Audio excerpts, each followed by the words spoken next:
मी आहे समजा पर्वत आणि तुम्ही काय आहोत पाखरं.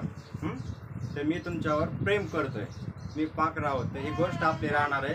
तर तुम्ही आता ऐका, मी त्या गोष्टीनुसार सांगणार आहे, तुम्ही समजून घ्यायचा. एक होता पर्वत. काय काय होता? एक पर्वत.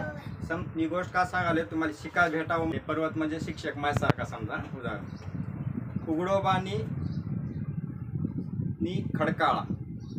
काय म्हणजे उघडा म्हणजे एक पर्वत आहे, पर्वतावर झाडं नाही, पक्षी नाही, काहीच नाही, असा उघडा म्हणायचा त्याला. उजाड वाळवंटात एकटाच उभा. उजाड वाळवंटात एकटाच उभा म्हणजे कसा? वाळवंट आहे तिथं काहीच नाही, एकटाच पर्वत आहे फक्त. वाळवंट म्हणजे काय? फक्त तिथं वाळू असते. काय असते? वाळू असते तिथं, फक्त एकटाच पर्वत आहे. पानांची सळसळ कधीच ऐकली नाही त्यांनी.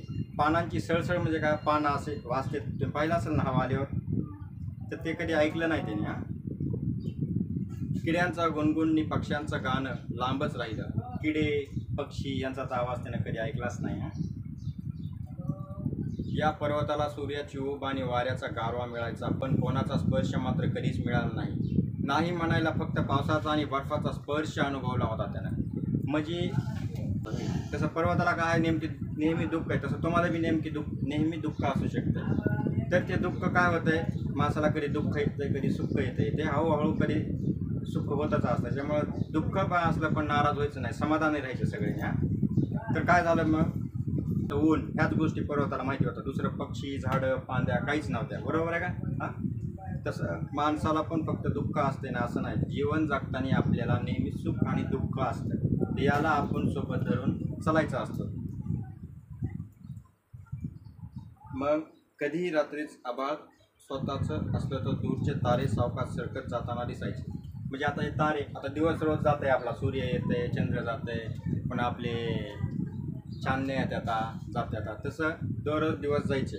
पण ह्या सोडल्यात तर तिथे दुसरं काहीच पाहण्याजोगं नव्हतं. ह्याच्या सोडून त्याला पर्वताला काहीच नव्हतं. म्हणजे माणसाला काही काळ असा असते, संकट असते. मग संकटात कसं असते? कुणीच नसते, आपण एकटे असतो. तसं तुम्हाला पण कधी संकट येईल. आज लहान असताना आईवडिलांच्या जीवावर, तुम्ही जेव्हा मोठे होताल ना, तेव्हा तुम्हाला बी कधीतरी दुःख येणार असणार आहे. त्याच्यामुळे तुम्ही आतापासूनच सक्षम व्हायचं. काय दुःख पण आलं तर समाधान राहायला शिकायचं. त्यात हळूहळू निर्णय निघते. देव प्रत्येक वेळी संधी देत असते, फक्त आपण निर्णय घ्यायचे संयमानं, गडबड नाही करायची.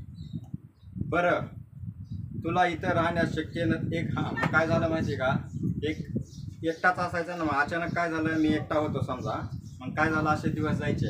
अचानक मी ठरवलं, माझ्या मनात आलं की आपण क्लास घ्यायला पाहिजे. आणि मग काय केलं?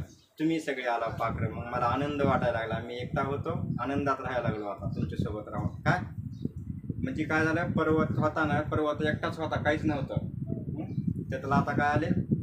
एक पाखरू आले, फक्त एक. तसं तुम्ही माझे सगळे विद्यार्थी आला समजायचा. मग त्याला आता हळूहळू पुढे आनंद होणार आहे. आता पुढची गोष्ट आपण उद्याच्याला सांगू. तर ऐकली असेल, आवडली असेल, लाईक करा, सबस्क्राईब करा. धन्यवाद.